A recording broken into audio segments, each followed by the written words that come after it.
안녕하세요. 전국에 있는 우리 아기 제자 여러분 반갑습니다. 자, 우리 오늘 들어가는 부분의 테마는요. 이제 화학 파트로 들어가는 부분 3학년 1학기 과정인데 오늘 물질의 변화에 대한 부분을 총 정리를 한번 해보도록 할 거예요. 이제 3학년 1학기 화학 파트로 들어가는 부분이 내용도 원체 많고 그 다음에 많이 어렵기도 해요. 그래서 이쪽으로 들어가는 부분 먼저 숲을 보고 나서 그 다음에 여러분들 내신 특강을 통해 가지고 이제 디테일한 부분들을 챙겨서 봐주시면 됩니다. 따라올 수 있겠죠? 우리는 잘할 수 있어. 자, 여기 지금 보면 이제 서머리로 들어가는 부분이 여러분들 항상 이제 머릿속에 기억하고 있어야 되는 것 중에 하나가 뭐냐면 우리는 화학이에요. 그래서 여기 지금 보면은 물질이라고 하는 아이가 나와 있는데 이 물질의 변화에 대한 부분을 우리가 정리를 해보도록 할 거예요. 그러니까 물질만 달랑 등장하는 게 아니라 얘네들이 뭔가 변화가 이루어지게 될 거거든요. 이 변화가 이루어진다라고 했을 때 어떤 부분들의 차이가 생기는지에 대한 부분을 우리가 분석하는 부분이라고 생각하시면 돼요. 그래서 여기 지금 보면은 크게 두 가지로 나눠서 우리가 가지를 쳤잖아요. 그래서 왼쪽으로 들어가는 부분은 사실상 물리 섹션이 되는 거고 오른쪽으로 들어가는 부분이 화학 섹션이에요. 근데 우리가 지금 보고 있는 단원이 화학이기 때문에 이쪽이 조금 더 내용이 깊이가 있죠. 그쵸? 저기는 박스 하나가 달랑. 요거 하나만 챙기면 돼요. 그래서 우리가 이제 물질을 변화시킨다라고 했을 때 크게 두 가지로 나눠서 볼 수가 있는데 지금 왼쪽에 나와 있는 부분의 설명을 보시게 되면 분자 배열이 변화, 이거 체인지라고 쓴 거예요. 뭐 요 정도 용어는 지금 알잖아, 그치? 그러니까 분자 배열만 바뀌는 경우 우리가 요거를 우리가 그 물리 반응 혹은 물리 변화라고 표현을 해요. 그래서 여기는 뭐라고 써드릴 거냐면 다 시험 문제에 나올 수 있는 내용들입니다. 물리 변화 혹은 물리 반응 이렇게 표현할 수 있겠고요. 그 다음에 이제 오른쪽으로 들어가는 부분을 보시게 되면 내용이 다 똑같은데 지금 단어만 바뀌었어요. 그러니까 뭐가 바뀌었냐면 원자 배열이 변하는 경우 이런 경우를 우리가 화학 변화라고 얘기를 합니다. 아까도 얘기했지만 우리가 지금 보고 있는 단원이 화학 단원이기 때문에 이쪽을 조금 더 섬세하게 볼 거다. 오케이? 그래서 여기 지금 보면은 분자 배열이 바뀌는 경우하고 원자 배열이 바뀌는 경우가 무슨 차이가 있느냐라고 물었을 때 지금 여기 보면 선생님이 덩어리를 분자 덩어리예요. 종류를 두 가지를 그려봤어요. 그러니까 요런 종류에 해당되는 분자 덩어리와 그 다음에 요런 종류에 해당되는 분자 덩어리가 있는 거죠. 지금 여기 보면 요 분자와 요 분자가 섞여 있어요. 그러니까 물질의 종류가 두 가지인 거예요. 이런 경우로 우리가 혼합물 이렇게 표현할 수 있었죠. 그렇죠? 근데 지금 여기에 있는 아이들 같은 경우에는 자, 이거를 이렇게 한번 볼게요. 따로따로 찢어요. 찢어가지고 이 초록이를 이쪽으로 따로 뺄게요. 이해하기 좀 편하기 위해서. 얘네들은 보지 말고 우선 얘만 보자. 그치? 지금 이 종류에 해당되는 덩어리만 있는데 얘네들이 지금 현재는 붙어 있거든요. 근데 이 붙어 있는 놈들이 이렇게 멀리 떨어졌어. 그래도 이 덩어리는 그대로야. 얘 여기 지금 그대로 있죠. 얘가 그냥 일로 와가지고 지금 어때요? 위치만 좀 바뀐 거예요. 그렇죠? 이런 경우로 우리가 분자 배열만 바뀐 거네. 붙어있던 아이들이 떨어진 거네. 요거는 물리 변화라고 얘기합니다. 그러니까 분자 형태가 변한 건 아니잖아요. 그러니까 성질 변화가 수반되지 않아요. 알겠니? 그래서 다시 여기는 무슨 변화가 없을 거다. 성질 변화가 없어요.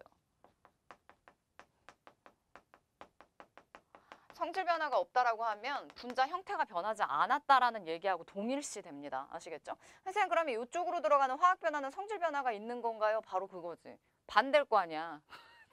이제 이쪽은 성질 변화가 수반이 될 건데 그래 그러면 성질이 변한다라는 것은 분자 형태가 변한다라는 얘기구나. 오케이. 그렇게 가면 돼. 접근을 할 때. 그럼 보세요. 지금 요렇게 있는 아이들 있잖아요. 얘네들이 요번에는 가까이 붙어 있었던 아이들이 떨어지는 정도가 아니라 지금 조그마한 동글방이하고 큰 동글방이가 붙어 있는 이런 분자 형태였었잖아요. 얘네들의 결합이 일체히 이렇게 다 끊어지는 거예요. 그렇죠? 그런 상태에서 다시 한번 재조립이 일어나게 될 건데 다시 지울게요. 자, 재조립이 일어날 때 보아하니 요렇게 그 다음에 초록이를 괜히 지웠네요. 요렇게 자, 처음에는 이 분자 형태의 아이들이 있었는데 얘네들이 반응을 하고 나서 봤더니 이런 형태로 바뀐 거야. 그러니까 지금 여기에 있는 큰 동글방이하고 작은 동글방이가 지금 결합이 일체히 끊어진 상태에서 다시 한번 재조립이 일어난 거죠. 그럼 분자 형태가 지금 어떻게 됐죠? 분자 형태가 바뀌었잖아요. 그렇죠? 분자는 성질을 지니고 있는 최소 덩어리였어요. 그래서 그러한 분자가 지금 성질 변화가 일어났기 때문에 이거는 우리가 화학 변화다 이렇게 표현할 수 있다라는 거죠. 그렇죠? 그러면 화학 변화를 조금 더 우리가 자세히 보겠다. 그래서 첫 번째로 들어가는 여기 지금 세 마리 다 들어가는 아이들이 이제 법칙에 등장을 하게 될 건데 다 외워야 돼요. 자, 법칙 같은 경우에는 우리가 지금 첫 번째 반응 전후의 질량이 일정하대요. 응? 단어가 어렵지 않거든요. 그래서 질량 보존 법칙이라고 하는 아이가 등장하게 될 거예요. 질량 보존 법칙.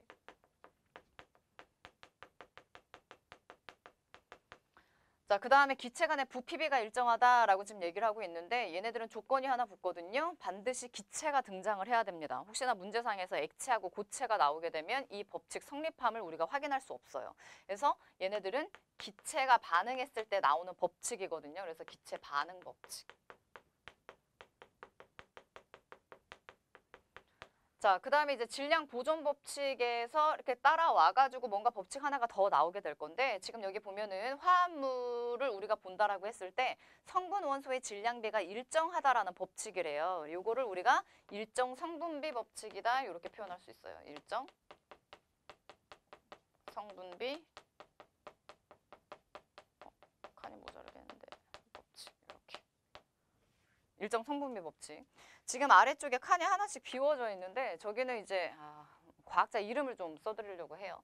질량 보존 법칙은 화학의 아버지죠. 그렇죠? 정량의 아버지다라는 표현을 쓰기도 합니다. 워낙에 성격이 꼼꼼한 사람인데 프랑스 사람이죠. 라부아지. 라부아지. 천재예요, 이 사람. 근데 이제 단두대 무기 그렇죠? 그 프랑스 혁명 때 돌아가셨어요.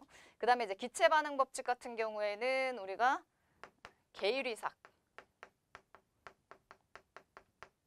게이리삭이고 그 다음에 일정 성분비 법칙은 프루스트라고 하는 학자가 등장해요. 프루스트.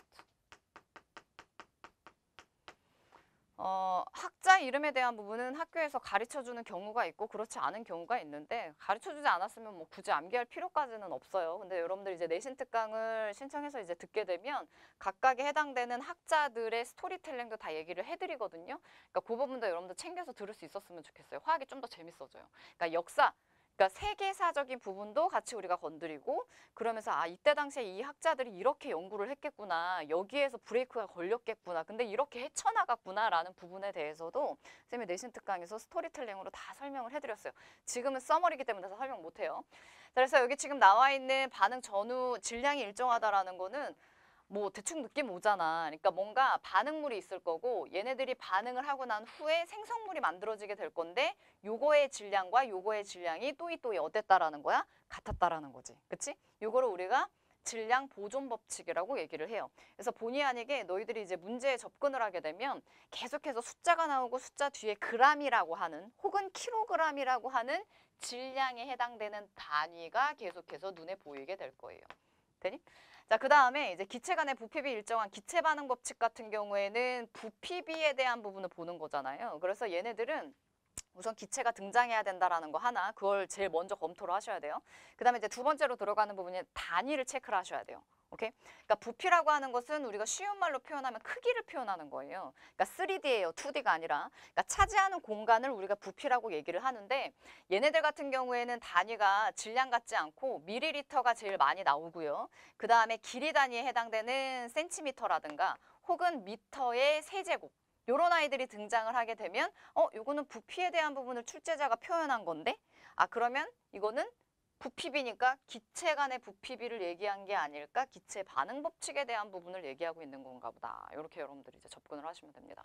그러니까 g이 나오느냐, 밀리리터가 나오느냐, 그러니까 단위만 봐도 어떤 법칙을 얘기하고 있는지에 대한 부분을 너희들이 바로바로 캐치할 수 있어야 돼. 그 다음에 이제 아래쪽으로 내려오면 일정 성분비 법칙이 질량 보존 법칙에 이제 붙어 있는데 얘네 두 마리를 같은 가지로 내려준 이유가 뭐냐면 지금 여기에 나와 있는 부분을 보시게 되면 질량 성분비 법칙에 대한 설명이거든요. 우선 기본적인 조건 하나, 화합물이 등장해야 돼요. 화합물이 등장해야 돼요. 혼합물이 등장하면 안 돼요. 네? 그러니까 시험 문제상에서 이 혼합물과 화합물이라는 단어를 계속 너희들을 낚기 위해서 막 헷갈리게 계속 쓰거든. 근데 여기는 화합물이야. 분명히 화합물. 근데 얘네들 성분 원소를 우리가 비교를 했을 때 그 안에 있는 무슨 비가 일정하다는 얘기야. 질량비가 일정하대요. 근데 이제 질량비에 대한 부분은 이게 그냥 질량이 아니죠. 여기는 질량인데 여기는 질량 비율이잖아. 몇 대 몇. 오케이? 그러면 여기가 예를 들어서 2g이야. 여기가 예를 들어서 4g이야. 그럼 2g, 4g을 그냥 써주면 안 돼요. 알겠죠? 얘네들의 비율을 봐야 되는 거기 때문에 약분을 해야 되거든요. 그럼 1대2라고 하는 비율이 등장을 하죠. 근데 중요한 거는 뭐냐면 2g이었던 거, 4g이었던 거 얘네들을 약분해서 1대2가 나온 거 아니에요? 그렇죠? 뒤에 g이라고 써져 있는 우리가 숫자를 이 안에다 집어넣어서 약분한 거예요. 밀리리터라든가 세제곱 센티미터 있는 아이들을 끄집어내가지고 약분한 게 아니라는 얘기입니다. 알겠죠? 여기에 있는 아이들 약분을 시켜서 부피비를 보는 거는 기체 반응 법칙이에요. 어디에다가 그치 줄을 세워야 되는지 느낌 오니?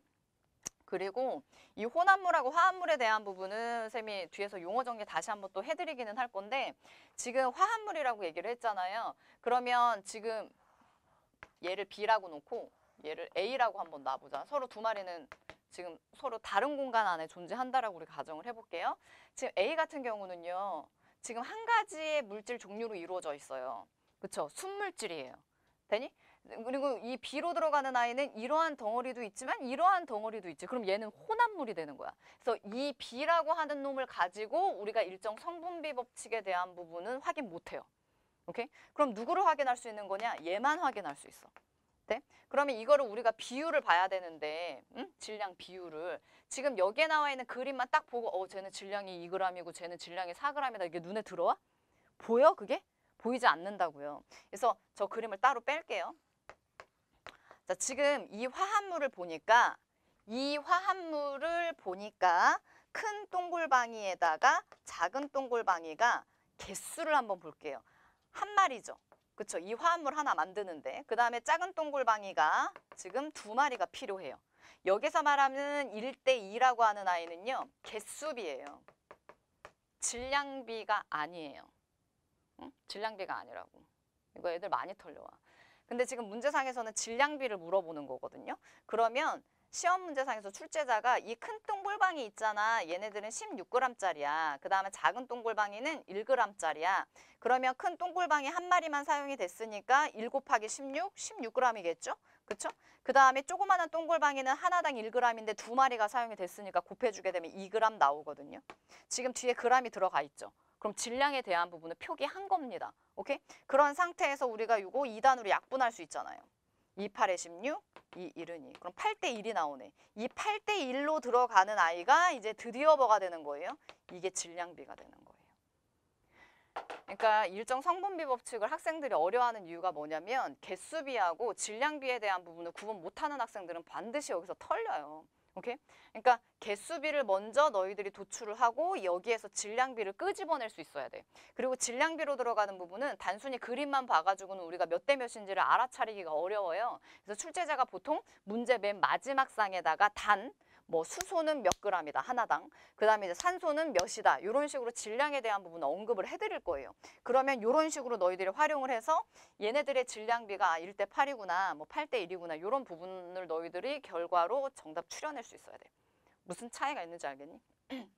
그래서 선생님이 정말 간단하게 서머리에 대한 부분을 설명을 해드렸어요. 여러분들 잘 정리를 해 놓으셨다가 나중에 이제 내신 특강, 엠베스트 내신 특강으로 들어오셔가지고 그 안에 들어가 있는 디테일한 내용, 그 다음에 문제 유형이 어떻게 나오는지에 대한 부분도 다 챙겨가시면 됩니다. 아시겠죠? 듣느라고 수고 많으셨어요.